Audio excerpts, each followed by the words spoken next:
Bonjour, donc désolée pour le contretemps, mais l'informatique m'a joué des tours.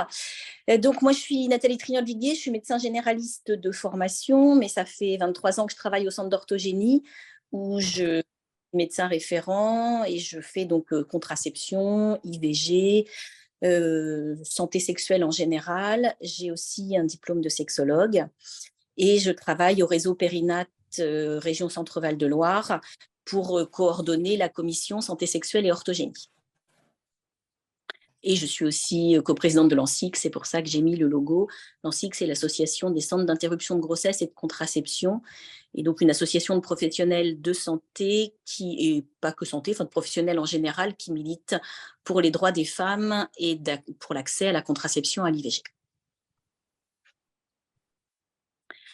Alors, est-ce que tu peux le mettre en diaporama, s'il te plaît? Merci. Donc, je ne sais pas combien de personnes sont derrière leur écran et je pense que tout le monde fait partie d'une structure en lien avec la santé sexuelle et qu'on est là avec un public plutôt de professionnels, même si tout le monde n'a pas de compétences spécifiques en contraception. Et donc, c'était difficile sur une petite heure de faire le tour de la contraception et on a ciblé plutôt l'actualité en contraception, ce que vous, en tant que professionnel, soignant ou non soignant, pouvez passer comme message aux usagers et aux usagères autour de la contraception et des nouveautés autour de la contraception. Alors, je veux bien la diapositive suivante. Donc, en France, depuis un certain nombre d'années, on essaie d'améliorer, de faciliter l'accès à la contraception. Et entre la loi Neuwirth, qui date de 1967, et aujourd'hui, il y a eu énormément de lois, de décrets qui se sont succédés. Et on est arrivé au 1er janvier 2023 à une situation qui permet à toutes les personnes, quel que soit leur genre, d'accéder à une consultation de santé sexuelle dans les centres de planification qui maintenant sont des centres de santé sexuelle, mais aussi en libéral, sans avance de frais et donc gratuitement, une fois par an jusqu'à l'âge de 26 ans. La toute première consultation, qui s'appelle consultation contraception prévention, était initialement uniquement pour les mineurs et uniquement pour les femmes. Et ces consultations ont été élargies à toutes les personnes, quel que soit leur genre, de façon à ce qu'on parle de contraception, qu'on soit d'un genre masculin, d'un genre féminin, mais qu'on parle aussi de santé sexuelle et de prévention et de dépistage des infections sexuellement transmissibles en même temps. Donc, successivement, on était passé par uniquement un accès dans les centres de planification, puis une gratuité pour les filles de 15 à 18 ans, puis pour les mineurs de moins de 15 ans en 2020, et depuis 2023, pour tout le monde jusqu'à 26 ans. Au sein de cette consultation, différentes choses peuvent être prescrites de façon confidentielle et gratuite, et donc on va le voir sur la diapositive suivante. Donc, il faut savoir que la petite diapo, la petite photo que j'ai mise, c'était une publicité qui datait des années 2000, qui disait choisir sa contraception, la meilleure contraception, c'est la contraception qu'on choisit. C'est complètement d'actualité aujourd'hui, même si la présentation est peut-être pas très moderne. En tout cas, on n'a pas évolué, et tant mieux, sur le fait que la meilleure des contraceptions, c'est celle que la personne qui va l'utiliser va avoir choisie. Et c'est pas parce qu'en tant que soignant, on va penser que telle contraception est plutôt appropriée à la personne qu'on a en face de nous, que cette contraception va être adaptée à cette personne. Et donc, il est important de connaître tous les moyens de contraception, d'en connaître les limites et de connaître aussi les contre-indications de ces contraceptions, puisque c'est pas parce qu'une personne va avoir envie d'une contraception en particulier qu'elle va être possible s'il y a des contre-indications d'ordre médical. Mais sinon, si c'est le choix de cette personne, même si pour nous, en tant que professionnels, on se dit que peut-être une autre contraception aurait peut-être été plus adaptée, l'essentiel est que la personne adhère à la contraception qu'elle va avoir choisie pour qu'elle soit la plus efficace, puisqu'elle va être bien choisie, a priori mieux observée, et donc mieux poursuivie, et donc plus efficace. Et donc, toutes les contraceptions, quel que soit l'âge, à partir du moment où on est en âge de procréer, sont possibles hors contre-indication médicale, à l'exception des stérilisations qui ne sont autorisées que chez les majeurs. Donc, toute personne mineure qui formulerait une demande de stérilisation ne peut pas y accéder tant que cette personne est mineure.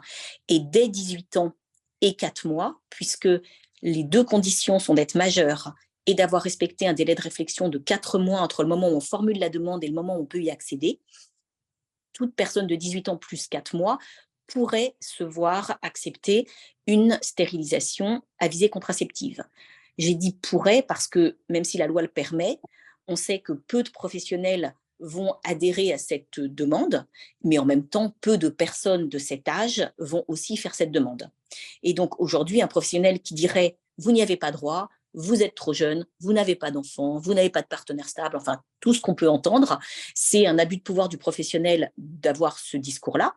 Par contre, en tant que professionnel, on peut dire, en tant que professionnel, je ne souhaite pas répondre à votre demande parce que je n'y suis pas favorable. Ça, on a le droit de ne pas être favorable à une demande, mais on se doit d'informer de la loi et de réadresser la patiente ou le patient vers une structure qui sera à même de prendre en charge la demande. Diapositive suivante. Alors, pour faciliter l'accès à la contraception, la loi est très précise. Et donc, en ce qui concerne le consentement, donc le consentement des titulaires de l'autorité parentale n'est pas requis ni pour la prescription, ni pour l'administration, ni pour la délivrance des contraceptifs, quelle que soit la contraception et quel que soit l'âge. Ça veut dire qu'une jeune fille mineure qui vient voir un médecin dans son cabinet en libéral ou une sage-femme et qui dit « moi j'ai 15 ans et demi et je souhaite mettre un stérilet », pourquoi pas? La loi le permet. Le professionnel n'a pas à demander l'autorisation parentale et le dispositif permet la gratuité et la confidentialité aussi bien pour la délivrance que la réalisation des actes en soi. L'ensemble du parcours d'accès à la contraception et à l'IVG est protégé par le secret. Et donc, tous les examens et toutes les délivrances et tous les actes autour de la contraception et de l'IVG qui sont faits à des mineurs qui ne souhaitent pas que leurs parents soient au courant vont être protégés par le secret avec un NIR, donc un numéro d'identification anonyme spécifique, qui est le 2 55 55 55. Ensuite, il y a les 3 lettres du département et ensuite une clé qui correspond à 3 chiffres qui vont correspondre en fonction du type d'acte, soit à la contraception, soit à la contraception d'urgence, soit à l'interruption de grossesse. Et donc, ce numéro protège la personne mineure. Depuis 2023, ce numéro que j'ai cité, qui était le 2 55 et ainsi de suite, peut aussi être décliné en 1 55 55 si la personne est de genre masculin. Et donc, on peut être confronté à prescrire une contraception à une personne dont le genre est masculin, parce que cette contraception va être en adéquation avec son sexe biologique, même si son genre est différent. S'il y a besoin d'explications ou autre, il ne faut pas hésiter à interrompre ou peut-être à envoyer sur le chat. Moi, je ne le vois pas, mais Marie doit pouvoir le regarder, je suppose. Diapositive suivante. Alors, sur cette diapositive, je vous ai mis un flyer qu'on a réalisé en partenariat avec l'ANSIC et le réseau Périnate, qui est un flyer à destination essentiellement des professionnels qui résume tous les cas de figure dans lesquels la nouvelle législation autour de la contraception est applicable. Donc, il y a cette diapo et la suivante. Et donc, grosso modo, ce qui est expliqué, c'est cette fameuse première consultation de santé sexuelle qui est valorisée 46 euros. Donc, 46 euros, c'est l'équivalent de 2 consultations. Donc, c'est une consultation qui peut durer longtemps puisqu'elle est valorisée financièrement un peu plus et qui doit permettre de faire un tour assez complet de l'accès aux contraceptifs, mais aussi des questionnements autour de la santé sexuelle en général. Chaque année, jusqu'à 26 ans, cette consultation va pouvoir être réitérée, aussi de façon confidentielle et gratuite, jusqu'à 26 ans. Et à l'intérieur de ces consultations, vont pouvoir être prescrits ou délivrés des contraceptifs qui, pour un certain nombre d'entre eux, vont être pris en charge à 100%. Tous les contraceptifs à ce jour remboursables par la sécurité sociale font partie du dispositif de gratuité. Et donc, il est important de connaître les contraceptifs qui sont remboursables pour pouvoir savoir lesquels vont être directement pris en charge à 100% ou pas. Si toutefois le contraceptif qui est prescrit ne fait pas partie des contraceptifs remboursables, le dispositif des centres de santé sexuelle qui permettent un accès gratuit et confidentiel à tous les contraceptifs peut être utilisé. Et donc, une personne qui aurait besoin d'un contraceptif qui ne fait pas partie de la liste des remboursables pourrait l'obtenir gratuitement et confidentiellement dans un centre de planification, théoriquement uniquement jusqu'à sa majorité, ou en fonction de situations de précarité sociale ou de précarité vis-à-vis des personnes qui détiennent la mutuelle ou la sécu, ou s'il n'y a pas de mutuelle ou de sécu du tout. Ce dispositif qui a lieu chez le médecin ou la sage-femme concerne aussi bien les femmes que les hommes, en tout cas les personnes de genre masculin ou de genre féminin, en termes de consultation chez le médecin. Par contre, chez la sage-femme, seules les femmes ou les personnes de genre féminin peuvent accéder à ce type de consultation. À ce jour, les sages-femmes ne peuvent pas prendre en charge un patient de genre masculin avec une gratuité et une confidentialité des actes. Quand la personne doit aller à l'officine pour chercher ses médicaments ou ses dispositifs intra-utérins ou sous-cutanés, à l'officine, le dispositif de gratuité et de confidentialité va être le même. Et lorsque le professionnel va prescrire une prise de sang en lien avec la contraception, si c'est une contraception hormonale, donc classiquement le bilan glucidolipidique, le bilan glucidolipidique va aussi être pris en charge à 100%. Donc le parcours complet est couvert par la confidentialité et la gratuité. Encore faut-il que, aussi bien à l'officine qu'au laboratoire, les professionnels le sachent. Et au réseau Périnate, on a pris l'habitude de proposer un certain nombre de modèles d'ordonnances qui sont à destination des soignants, sur lesquels il y a toute la législation décrite, ce qui fait que la personne qui se présente à l'officine ou au laboratoire, qui se retrouve face à un professionnel qui ne saurait pas, eh bien, tout est écrit sur l'ordonnance et il n'y a plus qu'à suivre le modèle. Diapositive suivante. Merci. Donc, sur cette diapo, vous pourrez y accéder, on va vous le laisser. Il y a des petits modèles explicatifs donc d'une personne, par exemple, de 17 ans, qui viendrait en consultation, qui va donc avoir tout pris en charge pour sa consultation, qui va se voir délivrer, par exemple, une contraception orale qui va être délivrée gratuitement à l'officine. Et 3 mois après, la personne revient et, par exemple, elle dit, moi, finalement, cette contraception ne me convient pas, j'ai envie de mettre un dispositif intra-utérin, par exemple. Le dispositif intra-utérin sera pris en charge, la pose aussi, et les visites annuelles de surveillance seront prises en charge aussi. Les contraceptifs remboursables sont toutes les contraceptions hormonales œstroprogestatives de 2e génération, à l'exception d'une seule, que je vais citer puisque c'est la seule, c'est Cysonic. Elle est malheureusement non remboursée, or elle est pourtant une contraception de 2e génération. Toutes les contraceptions orales autres que les 2e générations ne sont à ce jour pas remboursées par la sécurité sociale, donc pas incluses dans le système de gratuité. Et ces contraceptifs ne doivent pas être prescrits en première intention puisqu'ils augmentent le risque thromboembolique. Tous les dispositifs intra-utérins, qu'ils soient au cuivre ou qu'ils soient hormonaux, sont remboursables et donc gratuits pour les personnes de moins de 26 ans, de la même façon que l'implant sous-cutané à l'étonogestrel, de la même façon que les contraceptions progestatives injectables. Le diaphragme est peu utilisé et peu utilisé par des personnes jeunes.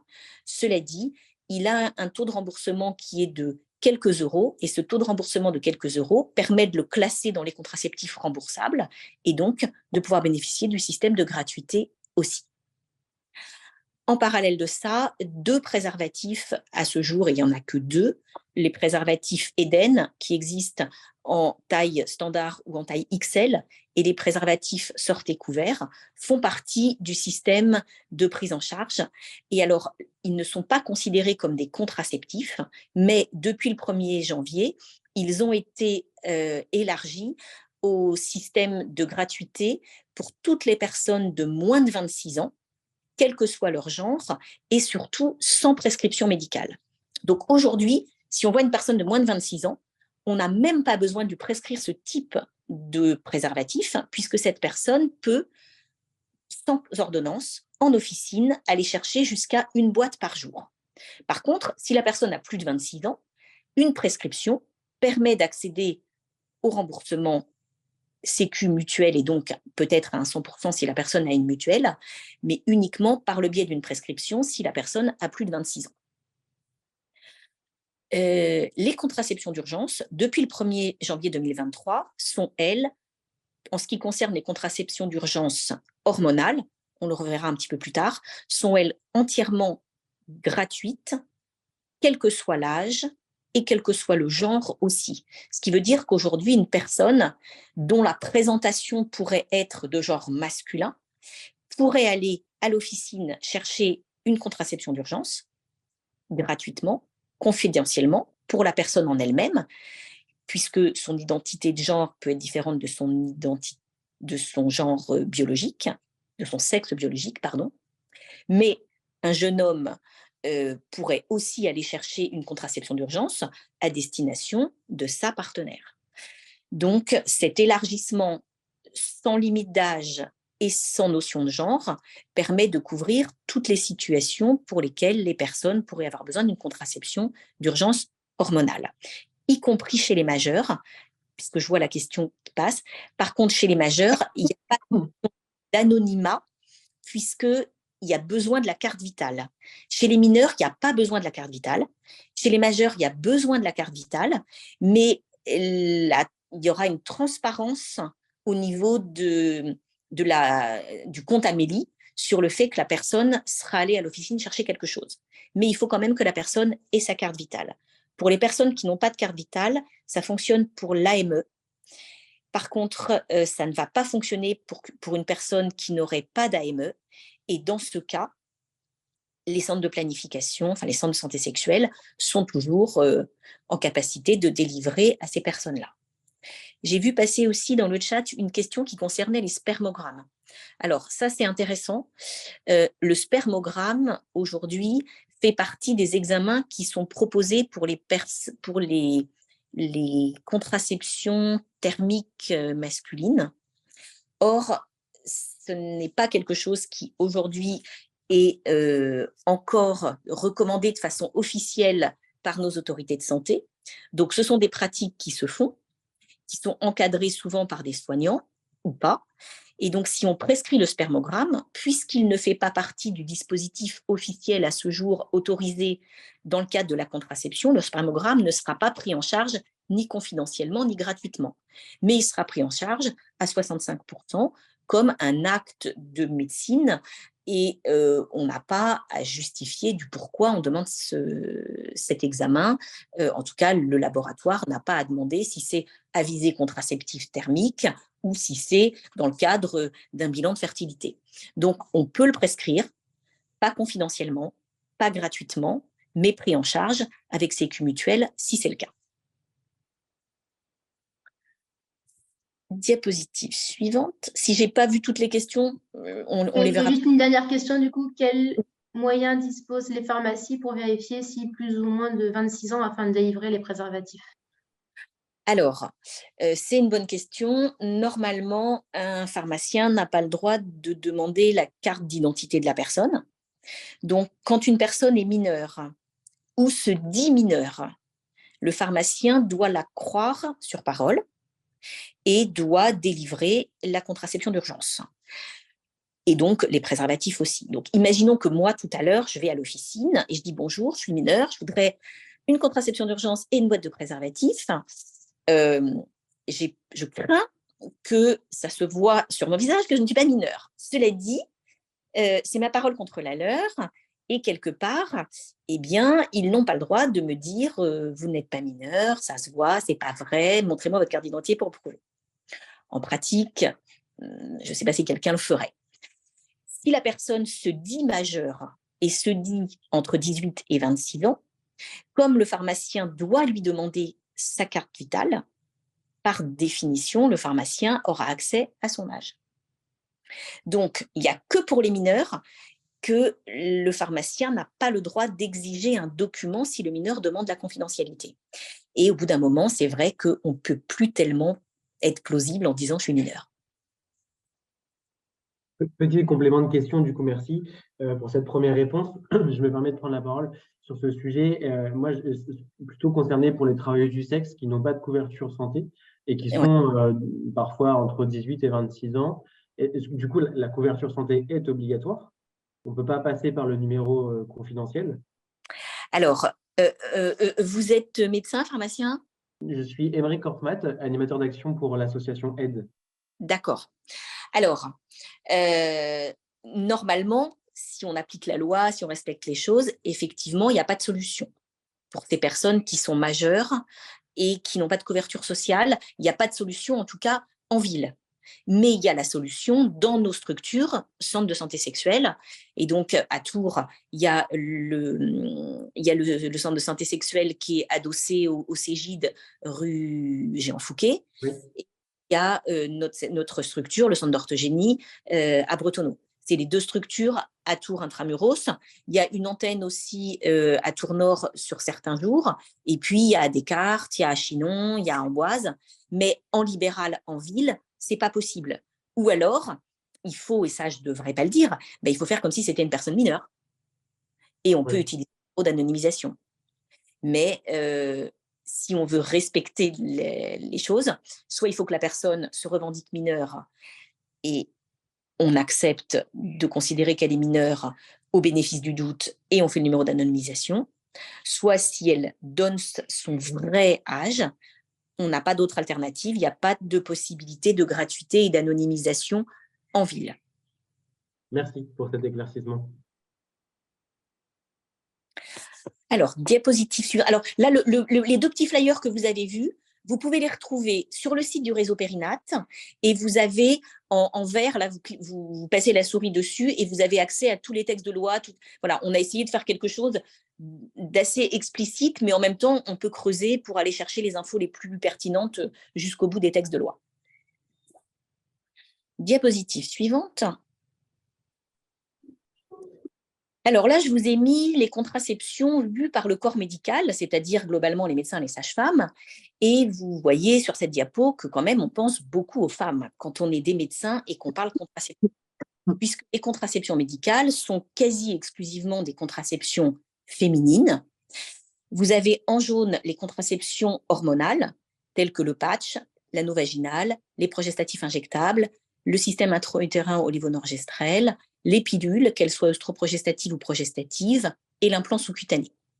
En blanc, vous avez les contraceptions non hormonales, qui sont le dispositif intra-utérin au cuivre, le diaphragme, la cape, les préservatifs, où là, il y a les préservatifs masculins et féminins, qu'aujourd'hui, on a plutôt tendance à appeler préservatifs internes pour ceux qui se mettent à l'intérieur du vagin, mais qui peuvent être aussi utilisés à d'autres fins, notamment dans les rapports anaux, et les préservatifs qu'on disait masculins, qu'on a plutôt tendance maintenant à appeler préservatifs externes, puisque finalement, ils peuvent être aussi bien utilisés par les personnes de genre masculin que de genre féminin pour un usage pénétratif à partir d'un pénis.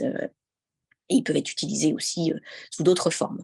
Et les contraceptions définitives, que sont la vasectomie et la ligature tubaire. Si maintenant on s'intéresse aux contraceptions vues et pensées par les usagers et les usagères, sur la diapositive suivante, il y a aussi bien sûr les contraceptions médicales qu'on a citées, mais il y a plein d'autres moyens d'avoir recours à la contraception, en tout cas d'essayer d'empêcher la survenue d'une grossesse dans un rapport sexuel qui aurait une vocation non reproductive, mais plutôt récréative.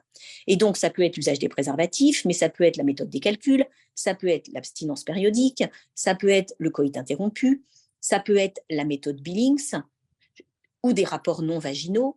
Bref, il y a des tas de moyens de contraception utilisés depuis la nuit des temps que quelquefois les gens utilisent sans dire qu'ils utilisent une contraception. Souvent, quand on a une patiente qui vient pour une demande d'IVG et qu'on lui demande si elle utilisait une contraception, quelquefois elle nous dit non. Et puis, quand on l'interroge, bien sûr que si. Il y a très peu de personnes qui ont des rapports sexuels hétérosexuels en âge de procréer sans intention contraceptive.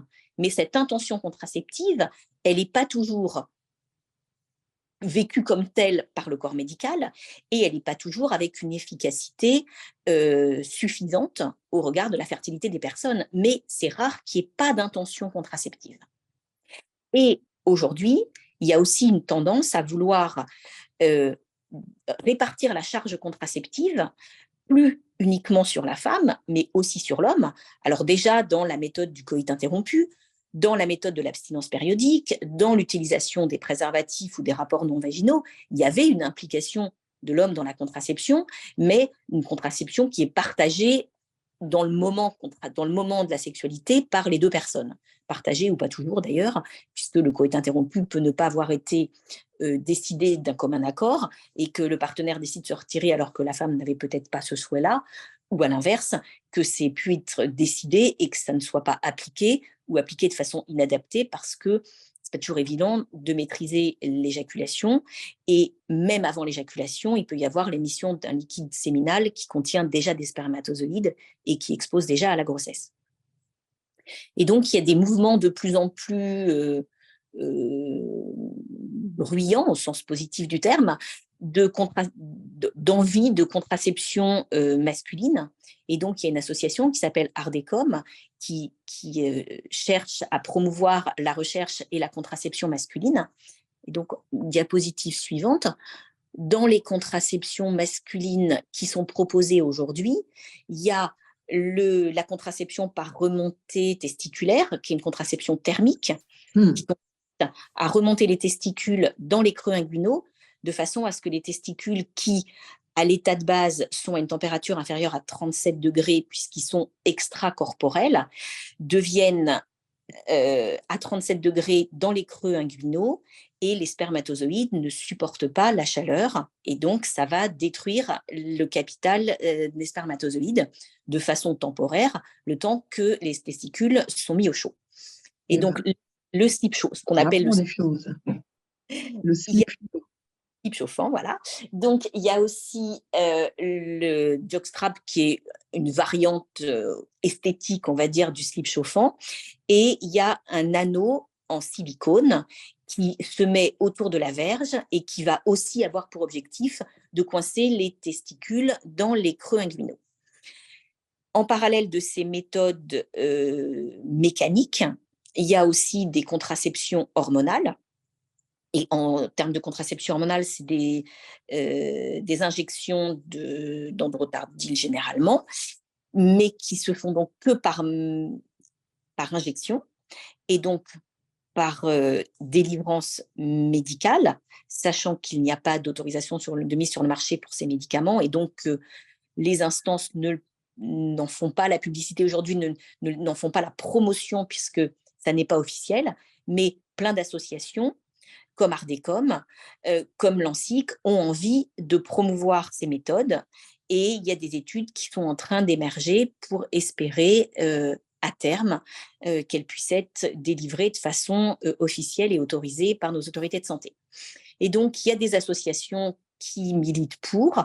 Et à Tours, il y a un collectif d'usagers qui s'est créé il y a quelques mois, qui s'appelle les Remontées, et qui permet de rencontrer donc des personnes pour discuter autour de la contraception thermique et pour proposer des ateliers de fabrication de ces moyens de contraception thermique.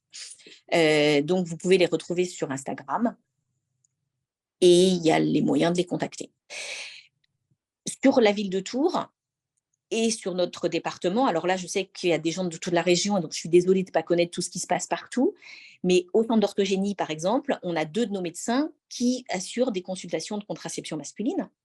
On a l'une de nos médecins, donc Mélanie Boissineau, qui travaille aussi au Cégide et qui propose aussi ses consultations au Cégide ou à Chinon, puisqu'elle exerce aussi à Chinon. Je ne sais pas si en libéral, sur la place de Tours ou dans la région, il y a des professionnels qui promeuvent ces contraceptions. Le planning familial en fait la promotion aussi, et donc ce collectif d'usagers à Tours, mais il y en a sûrement ailleurs, et je m'excuse de ne pas pouvoir tous les connaître. Et donc, si vous en connaissez, il ne faut pas hésiter à transmettre les informations. Diapositive suivante. Donc, j'avais remis cette diapo qui, je trouve, est toujours d'actualité, au moins dans le slogan. Diapositive suivante. Alors, pour pouvoir choisir sa contraception, il faut savoir ce qui existe, il faut savoir comment on peut se la procurer et il faut faciliter aussi les renouvellements des contraceptifs. Donc, depuis maintenant 2009, donc c'est ancien et il y a encore trop de professionnels qui ne le savent pas, quand on a une ordonnance de contraceptif, elle peut être renouvelée par une infirmière, un infirmier ou un pharmacien ou une pharmacienne, même si cette ordonnance a déjà été utilisée en entier. Mais pour ça, il faut qu'elle ait moins d'1 an. Donc, une ordonnance périmée de moins d'1 an peut être renouvelée sans revoir le professionnel par une infirmière ou un pharmacien pour une durée de 6 mois maximum, ce qui fait qu'une ordonnance peut finalement durer 18 mois. Et on voit très bien des situations dans lesquelles on a besoin de ça. Une personne qui utiliserait un contraceptif hormonal en prise continue sans semaine de pause va avoir besoin de plus de 12 boîtes, puisque ça va courir sur moins d'1 an, le renouvellement des 12 plaquettes. Et donc, il n'y a pas besoin de retourner voir un professionnel de santé pour pouvoir y accéder. Si on a sur son ordonnance scanner sur son téléphone, généralement, on perd moins son téléphone que son ordonnance papier, et qu'on est parti en week-end, et qu'on est parti en vacances, et qu'on a oublié sa boîte d'avance, ou qu'on l'a perdue, ou bref, il suffit d'aller dans n'importe quelle officine avec cette ordonnance, même si toutes les délivrances ont été faites, si elle a moins d'1 an, elle peut être renouvelée, et ça va être pris en charge dans les mêmes conditions que si l'ordonnance était encore valable officiellement, donc gratuit si on a moins de 26 ans, et rembourser Sécu mutuelle si on a plus de 26 ans. Et si ça fait partie des médicaments délivrables gratuitement ou remboursés par la Sécu. Il y a une façon de faire pour l'infirmière et une façon de faire pour le pharmacien, juste de le noter sur l'ordonnance pour qu'on sache que cette dispensation supplémentaire a été faite. Diapositive suivante. Concernant les préservatifs, j'ai dit tout à l'heure que depuis le 1er janvier, leur accès était gratuit, confidentiel jusqu'à 26 ans, pris en charge à 100% et remboursé au-delà de 26 ans. Alors, comment en bénéficier? Eh bien, il suffit d'aller à l'officine avec sa carte vitale si on a plus de 26 ans, si on a plus de 18 ans, même sans sa carte vitale si on a moins de 18 ans, et on peut avoir une boîte par jour. Les titulaires de l'aide médicale État peuvent aussi en bénéficier en présentant leur carte d'AME, de même que les ressortissants de l'Union européenne en présentant leur carte européenne d'assurance maladie. Pour les personnes mineures, la déclaration sur l'honneur suffit, et pour les personnes majeures, il faut la carte vitale. Diapositive suivante. Alors, pour la contraception d'urgence, je vous ai dit, pas de limite d'âge, pas de limite de genre. Les modalités de délivrance depuis le 1er janvier, c'est l'anonymat possible pour les mineurs, la gratuité pour toutes les personnes, quel que soit leur genre et quel que soit leur âge, sans prescription médicale pour la contraception d'urgence hormonale, que ça soit au lévonorgestrel ou à l'ulipristal. Les personnes majeures doivent être assurées sociales et présenter en officine leur carte vitale ou une attestation de droit. Et les titulaires de l'aide médicale peuvent également en bénéficier avec leurs documents. Où est-ce qu'on peut se procurer ces contraceptions d'urgence hormonale? Dans toutes les officines, dans les centres de santé sexuelle, dans les CEGID, auprès des infirmières scolaires ou des établissements d'enseignement du second degré, et dans les services universitaires ou interuniversitaires de médecine préventive et de prévention de la santé pour les étudiants qui, en général, sont majeurs et souvent ont moins de 26 ans, mais de toute façon, il n'y a pas de limite d'âge. Petite précision malgré tout, la contraception d'urgence, ce n'est pas que les contraceptifs hormonaux. Ce n'est pas que le lévonorgestrel ou l'ulipristal. Il y a aussi le dispositif intra-utérin au cuivre, qui malheureusement ne fait pas partie de ce dispositif de gratuité sans ordonnance, quel que soit l'âge, mais fait partie du dispositif de gratuité pour les moins de 26 ans. Et le dispositif intra-utérin au cuivre est la meilleure des contraceptions d'urgence. C'est la plus efficace. Elle peut servir aussi de contraception ensuite, et elle peut être utilisée au-delà de la limite de la contraception d'urgence hormonale. Malheureusement, elle est moins connue, elle est moins facile d'accès, mais plus on va en faire la promotion, plus on va faciliter le recours à cette contraception d'urgence et son efficacité qui est incomparable par rapport aux contraceptions hormonales. Diapositive suivante. Vous connaissez peut-être l'outil à destination des professionnels et des usagères qui s'appelle Sexpose, qui a deux pôles, la contraception d'urgence et les infections sexuellement transmissibles. Et donc là, je vous ai décliné un petit peu les différentes fenêtres du système. Si vous êtes une usagère ou si vous êtes un professionnel de santé, on vous propose un certain nombre de questions et en fonction des réponses que vous allez donner, on va vous orienter vers la meilleure des contraceptions d'urgence en fonction de la situation dans laquelle vous êtes. Donc, si en tant que professionnel de santé, vous ne savez pas répondre, c'est pas compliqué, en consultation avec le patient ou la patiente, vous cliquez sur les différentes étapes et vous avez la bonne réponse. Et en tant qu'usagère, c'est accessible sur Internet et n'importe qui peut y accéder. Diapositive suivante.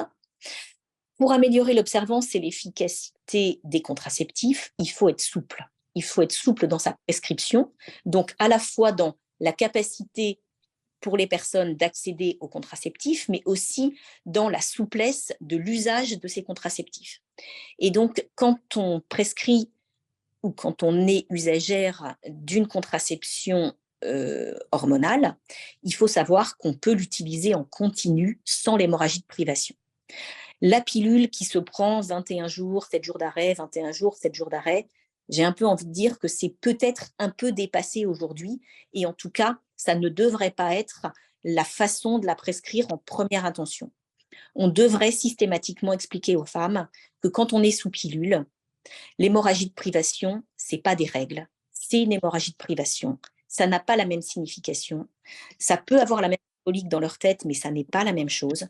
Et plus on va avoir conscience que ça n'est qu'une hémorragie de privation liée à l'arrêt de la pilule et que ça ne protège pas d'une grossesse et que ça ne doit pas obligatoirement rassurer et que ça n'a pas d'utilité, plus les femmes vont utiliser la contraception en continu en supprimant cette hémorragie de privation de temps en temps ou régulièrement, plus leur contraception va être efficace puisqu'elles vont être le moins souvent dans une situation où un oubli exposerait à une grossesse. Puisqu'en fait, à chaque fois qu'il y a un oubli de contraception hormonale, orale, ou par patch ou par anneau, si l'oubli est supérieur à 12 heures, ça va annuler l'efficacité de la contraception dans les 7 jours qui précèdent et dans les 7 jours qui suivent, à la seule condition qu'il n'y ait pas eu 7 jours de comprimé actif avant ou 7 jours de comprimé actif après. Et plus on va prendre une pilule en continu, plus on va avoir très souvent cette comprimé actif avant et cette comprimé actif après. Et du coup, aucun risque de grossesse en cas d'oubli d'un comprimé. Ça devrait être les explications à donner à toutes les femmes à qui on prescrit ce type de contraception pour leur permettre d'être le plus souvent protégées en cas du mésusage de la contraception, c'est-à-dire d'oubli, de vomissement, de décalage de prise. Dans cet usage-là, à force d'utiliser la contraception hormonale en continu, on peut être confronté à ce qu'on appelle des spottings, c'est-à-dire des petits saignements intermittents. Et la solution, c'est, si on en arrive à cette situation et que c'est inconfortable, eh bien, on arrête quelques jours et on recommence. Et on recommence pendant le nombre de jours pendant lesquels notre corps permet de ne pas entraîner de saignements intempestifs. Et si on a envie d'avoir une véritable hémorragie de privation, eh bien, on s'arrête, mais maximum 7 jours. Et en s'arrêtant maximum 7 jours, eh bien, on ne s'expose pas à une grossesse. Diapositive suivante. Pour améliorer l'observance et l'efficacité donc dans ces prescriptions souples, il y a ce que je viens d'expliquer, mais il y a aussi la méthode du quick start. C'est-à-dire qu'on a très longtemps dit, et on dit encore, enfin certains professionnels disent encore, ou certaines femmes pensent encore, qu'il faut attendre le premier jour des règles pour commencer sa contraception quand on nous l'a prescrit. Or, ça n'a pas d'intérêt. Le seul risque ou le seul intérêt que ça aurait, ça serait de commencer sur un cycle débutant, mais puisque de toute façon, on va créer des cycles artificiels ou pas de cycle du tout, à quoi ça sert de se mettre en phase avec notre propre cycle? Le risque, c'est juste qu'en attendant le premier jour des prochaines règles, on s'expose à une grossesse, parce qu'on a déjà attendu d'avoir un rendez-vous, attendu de rencontrer le professionnel, espérer qu'il nous prescrive une contraception, et est-ce que pour autant, nos hormones, nos pulsions nous ont permis d'attendre d'avoir une sexualité? Et si en plus, il va encore falloir attendre le premier jour des règles, pour peu qu'on ait un saignement, qu'on attribue à des règles et qui n'en sont pas, eh bien, autant avoir commencé tout de suite.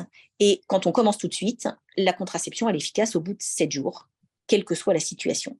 Et si on a eu des rapports dans les 7 jours de début de contraception, elle n'est pas encore efficace. Et il faudra faire un test de grossesse dans les 15 jours, 3 semaines qui suivent pour s'assurer qu'on ne s'est pas exposé à une grossesse. Et ce n'est pas ni la survenue de saignement ni leur absence qui pourrait nous garantir qu'on est enceinte ou qu'on ne l'est pas.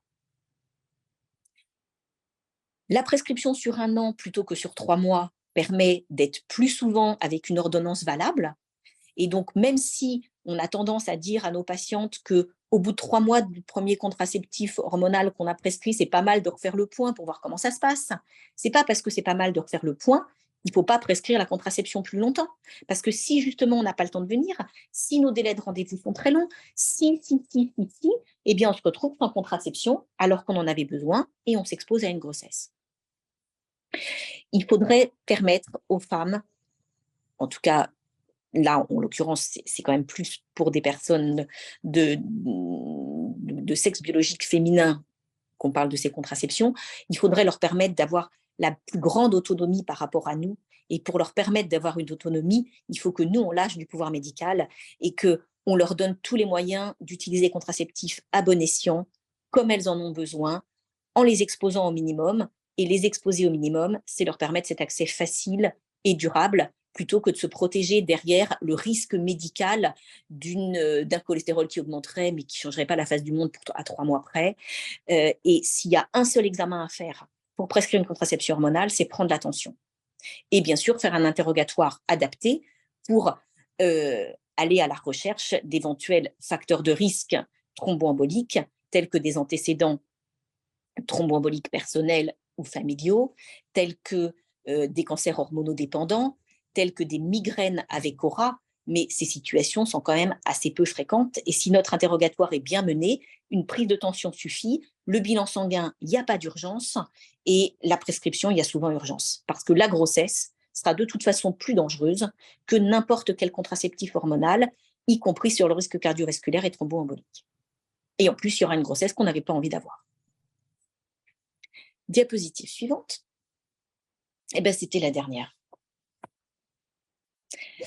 Alors, je vous remercie. Il y a peut-être plein de questions parce que j'ai peut-être parlé un peu vite, un peu trop ou pas assez sur certains sujets.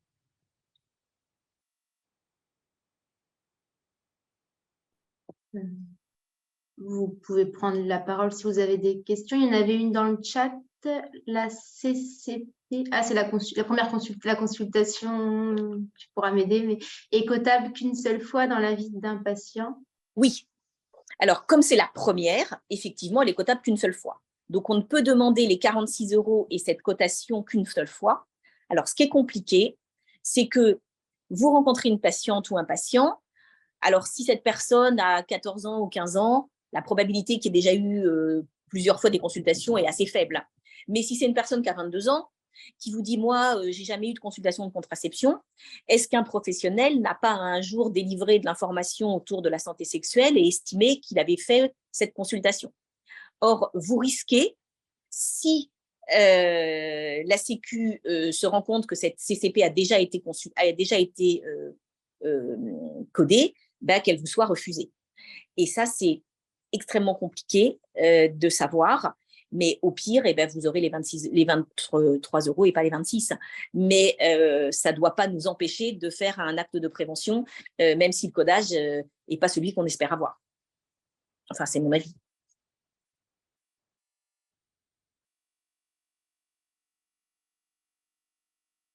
Je ne sais pas chez vous, mais moi, il y a de la grêle. C'est la tempête à Tours. Ouais. Oui, bonjour Nathalie, c'est Caroline Chic. Je voulais savoir, j'ai entendu lu que les stérilets Mirena et stérilés au cuivre avaient un délai on pouvait les laisser un petit peu plus longtemps qu'avant, y compris l'implant d'ailleurs. Qu'est-ce qu'on est autorisé à penser, à dire, à proposer? Okay. Donc là, je vais utiliser des noms de médicaments parce que j'ai pas des noms, mais j'ai pas le choix. Donc le Mirena, qui est un dispositif intra-utérin au lévonorgestrel avec 52 mg, est le seul à ce jour qui est l'AMM pour 8 ans. Et uniquement en contraception. Ça veut dire que s'il est utilisé pour des ménométroragies, c'est 5 ans. S'il est utilisé à visée contraceptive, on peut le laisser 8 ans. Mais si à visée contraceptive, la femme se met à avoir des spottings, des saignements et qu'elle n'est pas confortable, évidemment, on peut le changer avant. Mais en tout cas, il a prouvé son efficacité en contraception pendant 8 ans. Qu'il ait été posé il y a 5 ans ou qu'il soit posé demain. Donc, toutes les femmes à qui on avait dit il faudra venir le changer au bout de 5 ans, aujourd'hui, quand elles viennent pour le changer, on leur dit stop, c'est pas la peine, c'est dans 3 ans. D'accord. Donc, on peut le laisser sans risque à visée contraceptive. Pour le GEDES, qui est le petit frère, qui lui n'a que 19,5 mg de lévonorgestrel, c'est 5 ans. Et il n'y a pas d'indication autre que contraception. Concernant les stérilés au cuivre, il y a un seul stérilet au cuivre qui a l'AMM à 10 ans. C'est les stérilets qui ont une forme de T avec du cuivre et sur le corps et sur les bras. En pratique, moi, il va falloir me prouver pourquoi ceux-là, ils durent 10 ans, alors que les autres, qui ont la même charge de cuivre, mais uniquement sur le corps du stérilet, durent 5 ans. C'est juste inimaginable. Cela dit, seuls ceux qui ont du cuivre à 3 endroits ont fait la preuve de leur efficacité et les autres n'ont pas fait la preuve tout simplement parce que les études n'ont pas été faites. Et pourquoi les études n'ont pas été faites? J'ai envie de penser, même si je n'en suis pas certaine, mais ça pourrait être en tout cas une explication, que comme ces stérilets sont vendus au même prix, eh bien, quel laboratoire aurait un intérêt à se retrouver avec des dispositifs qui vont durer le double de temps au même prix? C'est quand même l'objectif, entre autres, de leur exercice, c'est de gagner de l'argent. Mais une femme qui a un stérilet au cuivre avec 380 mm² de cuivre, pour moi, pourrait le garder 10 ans. Le problème, c'est qu'il y a écrit 5 ans sur la boîte. Si au bout de 6 ans, elle est enceinte, elle va nous dire « c'est de votre faute, vous m'avez laissé mon stérilet et c'est à cause de vous ». Moi, je pense que ce n'est pas à cause de nous, ce n'est pas à cause d'elle, c'est juste la vraie vie. C'est qu'elle aurait dû être enceinte et si elle avait changé son stérilet, peut-être qu'elle aurait été enceinte aussi parce qu'aucun moyen de contraception n'est fiable à 100%. Donc, c'est toujours difficile et c'est toujours une histoire de relation de confiance et d'échange avec les patientes. Mais moi, une patiente qui me dit « oh là là, j'ai pas envie de changer mon stérilet, est-ce que vous êtes sûr qu'il faut le changer ?» Je raconte ce que je viens de vous raconter, c'est-à-dire que moi, je pense qu'elle peut le garder, que si elle est enceinte, ça sera juste parce que c'est sa fertilité et puis c'est comme ça, et qu'en le changeant, peut-être qu'elle sera enceinte aussi, et que ça fait partie des aléas de la vie, qu'il n'y a pas de risque zéro dans la sexualité, et que la vie, c'est prendre des risques, et que des risques, on en prend tout le temps, et qu'il faut aussi accepter de les prendre, parce que sinon, on ne fait plus rien. Eh bien, super, merci beaucoup. Pour les implants, c'est toujours 3 ans? Alors, pour les implants, officiellement, c'est toujours 3 ans. Il y a des études qui ont été menées qui ont montré qu'il y avait plus de grossesse dans la première année de pose de l'implant qu'entre 3 et 5 ans. D'accord. Alors ça peut paraître fou, mais c'est facile à expliquer. C'est que, comme toutes les contraceptions, même si l'implant est la contraception à ce jour la plus efficace devant les stérilisations, malgré tout, rien n'est infaillible. Et donc, les femmes hyperfertiles, malheureusement, elles vont être enceintes. Et donc, une femme à qui on met un implant et qui est enceinte dans l'année qui suit la pose, c'est qu'elle est tellement fertile qu'elle a déjoué aussi l'implant. Mais si au bout de 3 ans, elle n'a toujours pas été enceinte, c'est qu'elle a une fertilité sûrement dans la norme et elle ne sera pas plus enceinte entre 3 et 5 ans. Cela dit, ce n'est pas encore écrit sur les papiers de l'implant. Mais c'est toujours pareil, une femme qui vous appelle en vous disant « j'ai un implant depuis 4 ans, au secours, donnez-moi rendez-vous dans le quart d'heure qui vient », non, il n'y a pas d'urgence.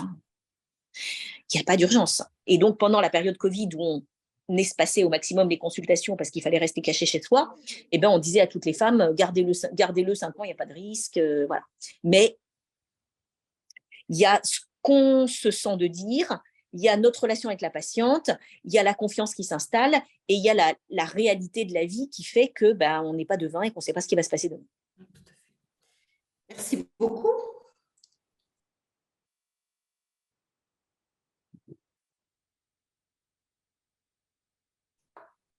Il y avait une question, peut-on poser des killénas sur des nullipares? Alors, on peut tout poser à une nullipare. Il n'y a pas de contre-indication, il n'y a pas d'indication spécifique d'un type de stérilet pour une nullipare. Après, il y a des usages qui font qu'on met plus facilement certains stérilets que d'autres parce qu'on se dit que si elle est nullipare, peut-être que l'orifice interne va être plus difficile à franchir. Mais si vous regardez les indications des différents stérilets, les stérilets qu'on dit short, c'est-à-dire de petite taille en hauteur, sont indiqués pour les utérus de moins de 7 cm de hauteur utérine. Et donc, si on a un utérus qui fait 7 cm de hauteur utérine ou plus, on peut mettre un stérilet de taille standard. Le Kilina, par rapport au Mirena, il est moins chargé en hormones, il dure moins longtemps, il est un tout petit peu plus fin et un tout petit peu plus petit, mais si une femme peut se voir poser un Mirena, peut-être qu'il y a un bénéfice à le poser parce qu'il va durer plus longtemps, qu'il a une charge hormonale plus importante et qu'il va peut-être plus facilement la mettre en aménorrhée si c'est son attente. Et s'il y a un obstacle de pose, dans ce cas-là, on peut se retrancher derrière le Kilina. Mais on peut aussi, en première intention, mettre un Kilina si on veut. Mais en tout cas, il n'y a pas de notion de part ni de gestité pour pouvoir mettre l'un ou l'autre de ces stérilets. Là, j'en peux pas. J'ai pas entendu. Je pense pas que c'était pour la vie. S'il n'y a pas d'autres questions, merci beaucoup. C'était très clair. Moi, je m'étais noté 2 choses que je ne savais pas, mais j'en sais sûrement moins que plein de gens. Il y avait dans les messages à mettre en avant, parce que c'était aussi l'idée pour la semaine de santé sexuelle, il y avait peut-être qu'on peut faire un peu un focus sur la contraception d'urgence des cuivres. Si on se met dans une optique grand public, c'est peut-être les choses que les gens savent moins. Et tout à fait. Et puis la prescription de la pilule 21 jours, 7 jours, laisse pas dépasser. Je trouvais que c'était pas mal comme message aussi. Voilà. Mais il y avait tous les autres messages avec les nouvelles réglementations aussi. C'était très intéressant. Merci.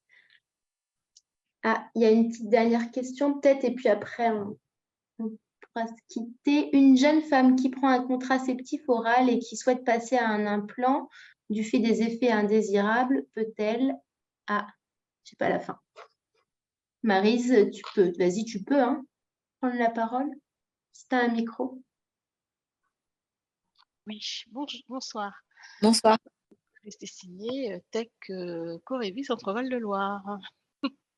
Non, je me disais, voilà, est-ce que cette jeune femme qui prend un contraceptif oral depuis quelques années et qui se plaint, par exemple, d'effets indésirables sur l'humeur, des choses comme ça, est-ce qu'elle peut, à la limite, passer sur un implant? Et par rapport à ce que vous avez dit sur l'implant, est-ce que c'est plus avantageux pour elle ou est-ce que ce serait plus compliqué pour passer à l'implant par rapport aux effets indésirables? Alors, c'est une excellente question d'ordre général sur la tolérance des contraceptions, qu'elles soient hormonales ou autres. Je pense qu'il faut avoir conscience aujourd'hui que la contraception, c'est 35 ans de la vie d'une femme, si c'est la femme qui supporte la contraception, et qu'on n'est pas la même femme pendant les 35 ans de notre vie fertile et reproductive. Et qu'on peut tolérer quelque chose à un moment de notre vie et moins bien le tolérer à un autre. Et à partir du moment où il n'y a pas de contre-indication médicale, parce qu'il y a un risque médical, il faut savoir essayer, réessayer, changer. On n'a pas la même vie sexuelle, on n'a pas le même partenariat, on n'a pas les mêmes envies, on n'a pas les mêmes intolérances et les mêmes tolérances. À une période de notre vie, on peut dire, moi, les spottings, c'est l'enfer, et puis à une autre période de notre vie, dire, moi, je m'en fiche d'avoir des spottings. On peut avoir une tolérance particulière d'un médicament pendant 5 ans et pas du tout de la même façon les 10 années qui suivent. Donc, quand on a essayé quelque chose et que ça ne va pas, il faut changer. Dire à quoi ça sert de rester avec un truc qui ne nous convient pas. Et il faut essayer autre chose. Et quand on essaye autre chose, on compare. C'est mieux, c'est moins bien, et ben on rechange. Et ça, c'est vraiment important d'avoir cette adaptabilité en tant qu'individu et avoir cette adaptabilité en tant que soignant, de ne pas dire « Ah ben vous, ça n'a pas été, je ne vais pas vous remettre ça alors que vous ne l'avez pas bien toléré. » Mais qu'est-ce qu'on en sait? On peut aimer le chocolat à 10 ans et puis plus l'aimer à 20 ans et inversement. Et tolérer, je ne sais pas, d'avoir pris 3 kilos à 20 ans et pas tolérer de les prendre 10 ans après. Donc, l'humeur, la prise de poids, en tout cas les modifications de poids, parce que ça peut être prise ou perte, les modifications du profil des saignements, ça peut être des spottings, pas de spotting, des saignements réguliers, plus de saignements du tout. Tout ça, c'est pas une histoire dangereuse pour la santé. Et donc, chacun doit choisir ce qui lui convient à ce moment-là de sa vie. Il faut savoir qu'il peut y avoir des histoires de tolérance et que tant qu'on n'aura pas essayé, on ne saura pas si on tolère bien ou pas. Donc, elle n'est pas bien avec son œstrogestatif, eh bien qu'elle change. Et pourquoi pas mettre un implant? Et si avec l'implant, elle est mieux, tant mieux. Et si elle n'est pas mieux, peut-être qu'elle repassera à son ancien œstrogestatif et que ce qu'elle vivait moins bien avec son œstrogestatif, aujourd'hui, elle ne le vivra peut-être pas si mal, soit parce que ça sera différent, soit parce qu'elle aura trouvé autre chose qui lui aura moins convenu. Et c'est toujours une histoire de bénéfice-risque, de balance, de mieux, de moins bien, par rapport à quoi? Par rapport à nos références du moment. Je ne sais pas si j'ai... D'accord. Oui, oui, tout à fait. Tout à fait. Merci beaucoup. C'est clair. Les questions appellent les questions. Comment avoir accès à un anesthésique local injectable pour la pose de l'implant? L'anesthésie par patch étant souvent insuffisante. Alors, pour moi, l'anesthésie par patch pour la pose d'un implant, c'est effectivement insuffisant parce que le patch, il couvre une surface qui est plus petite que la longueur de l'implant. Du coup, il vaut mieux prescrire de la crème que du patch et mettre la totalité du tube sur la totalité de la surface où on va mettre l'implant. Et il faut mettre cette crème 1h30 à 2 heures avant. C'est pas grave si on la garde 3 heures.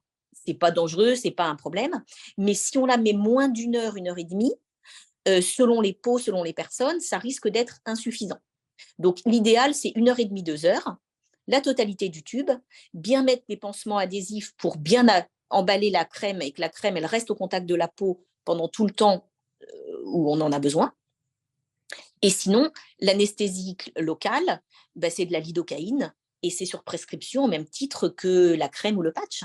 Donc, à partir du moment où on a eu une prescription, c'est à discuter avec le professionnel de qu'est-ce que le professionnel a l'habitude d'utiliser ou qu'est-ce que la patiente a envie qu'on utilise pour elle. Par contre, malheureusement, ça n'est pas un contraceptif, un anesthésiant. Et donc, ça n'est pas dans le dispositif de gratuité. Ah, lidocaïne en rupture en officine. Ah, alors, moi, je ne suis pas en officine, donc je n'ai pas l'habitude. Est-ce que toutes les lidocaïnes sont en rupture? Est-ce que la 2%? Est-ce que l'adrénalinée? Est-ce que... Et puis, j'espère que ça ne va pas durer. Et l'EMLA, enfin, la crème, est-ce que c'est en rupture? Je ne pense pas, hein, j'en ai eu il n'y a pas longtemps. Franchement, la crème, moi, je trouve que c'est génial pour plein de raisons. C'est génial parce que ça saigne moins. Alors, surtout pour les retraits. Pour les retraits, c'est beaucoup plus confortable de faire un retrait avec la crème qu'avec l'injection. L'inconvénient, c'est qu'il faut être dans l'anticipation et qu'il faut que la personne ait mis la crème au bon endroit. Et donc, je ne sais pas si vous connaissez le bon nouveau site de pose de l'implant. Donc, je vais essayer de vous montrer. Vous vous mettez en position, je suis un peu à la plage. Et donc, dans les repères à donner à la patiente, c'est la pointe du coude, le creux de l'aisselle. On détermine une ligne un peu imaginaire entre la pointe du coude et le creux de l'aisselle, et on met l'implant, je ne sais pas si je vais arriver à montrer, à peu près à mi-chemin entre cette partie-là et cette partie-là. Et globalement, vous êtes au bon endroit, c'est-à-dire beaucoup plus postérieur que dans la gouttière, comme on le posait au début. Et toujours dans le bras non dominant, c'est-à-dire le bras gauche quand on est droitière, le bras droit quand on est gauchère.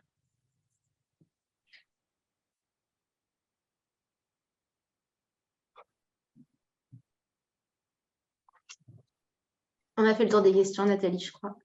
Et bien, tant mieux. Ah, parfait. Merci beaucoup. OK. C'est bon. À vous. Merci à toi. Merci et puis à bientôt. À bientôt. Au revoir. Merci beaucoup. Au revoir. Au revoir.